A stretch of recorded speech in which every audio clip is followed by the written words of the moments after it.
Hello friends, first of all, pardon the mess in the background. I have not been feeling my best in the last few weeks, so I haven't really cleaned, but I was really motivated to share something today and I wanted to be able to talk to you guys about this. So I have been feeling called to make more content just about spiritual topics that I feel it would be worthwhile to open a discussion on. And there's one today that in particular really has my heart. I talk about this a lot if you've ever been, in my live streams, if you've ever had personal readings done with me, which for any of the above, by the way, and even just for being here right now, thank you so much for supporting my work, supporting the channel, supporting our beautiful blossoming community. And that is the part of many people's journey, both their healing journey and their spiritual journeys, that speaks about a redefinition of their relationship to service. Now, I get really passionate about this topic for a lot of different reasons. I get the incredible privilege and gift of working with many spiritually gifted individuals and spiritually motivated individuals. And often the intersection of that Venn diagram is just a circle. We're pretty close. But something that I've noticed consistently, both in my own personal journey, as well as, sorry, I just redid my nails and I'm like, God, these are cute. In my own personal journey, as well as working with the many gifted and motivated clients that I've had the honor of working with over the years, is that many people who are spiritually inclined, spiritually natured, spiritually gifted, who are, spiritually motivated, want to serve the collective. And we love that. We love that energy here. And oftentimes these individuals will, especially because they've kind of already sort of mastered some of the more, I guess I'll say for lack of a better term, entry-level soul lessons that come along with the human experience. A lot of the times, people in these circumstances are born into more challenging beginnings, whether this is like difficulties in the home, financial instability, health problems, mental health issues, whatever it might be, whether it's also, their own or what they kind of experience and witness adjacent.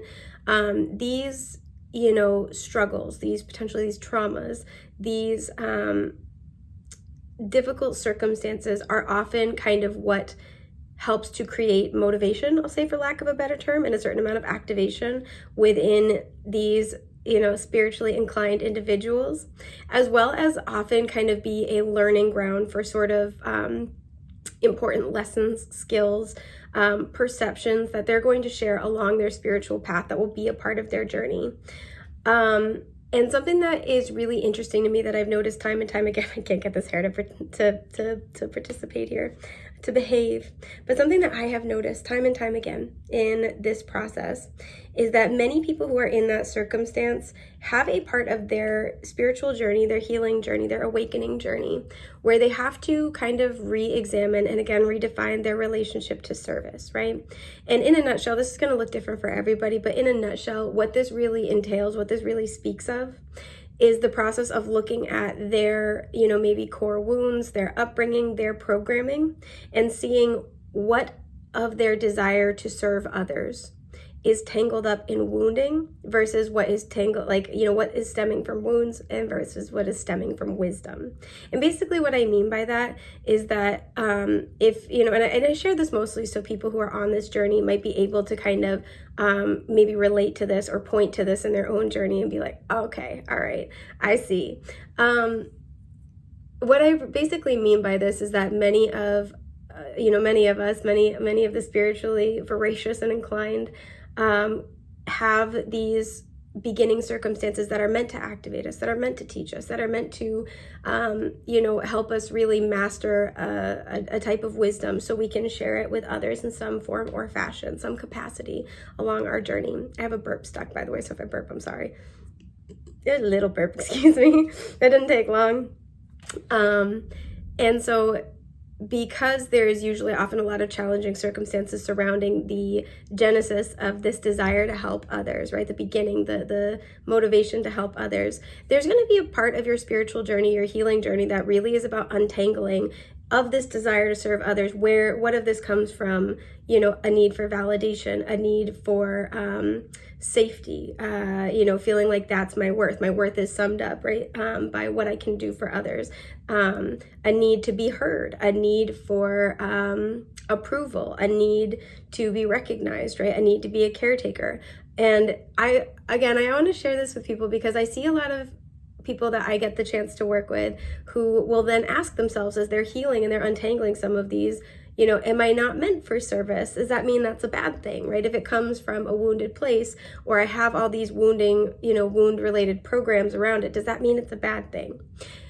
And the short answer is no, it's not, right? This desire, this predilection to serve, is divinely inspired and instilled.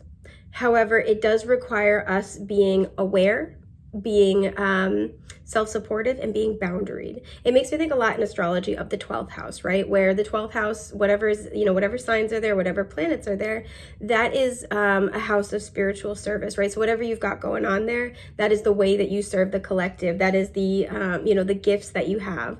And I can make a separate video if you guys want to know more about that. But those are the gifts that you have that are specifically intended to be of service to other people, right?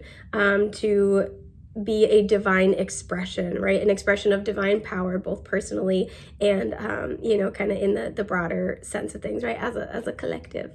But much like other themes of the 12th house, even though those aspects of self, those aspects of our journey are divine and are meant to be a divine expression that is meant to be supportive to others along their journey, they can very easily be the exact areas where we are obsessive, we are addictive, we are wounded, we have illusions, we can't see it clearly. And those are the parts of ourselves that we are on a journey in this lifetime to be able to look at accurately, again, to see with clarity and to liberate. And one of the ways to liberate the energy in your 12th house is to be boundaried, to both have a sense of surrender and flow, as well as to be boundaried. So it's usually my rule of thumb with this energy is if you're, it's very, very different based on the person, based on your personal astrology. But basically, if you are overly attached to something, it is to put up boundaries. If you're overly open to another energy, it's to put up boundaries. If you are overly closed off and rigid, it is to practice conscious surrender, right?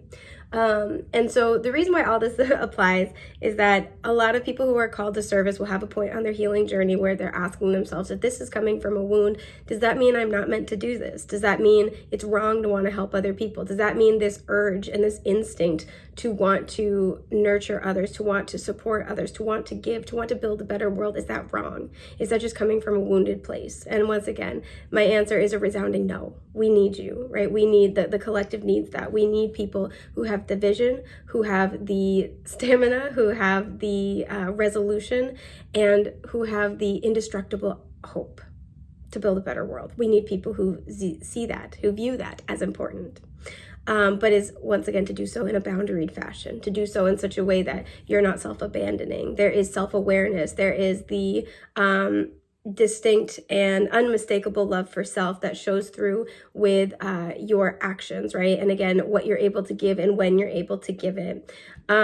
So I just wanted to kind of share that today because I think it's an important topic. I would love to answer any follow-up questions that you guys have. I'd love to hear your thoughts in the comments, how this shows up in your own life, your own experience, your own journey, things like that. So thank you for being here with me today. If you like kind of like little blurbs like this, let me know. I'm probably going to make more anyway, but yeah, I'd love to hear from you guys. Take care. Have a beautiful day. You deserve nothing less.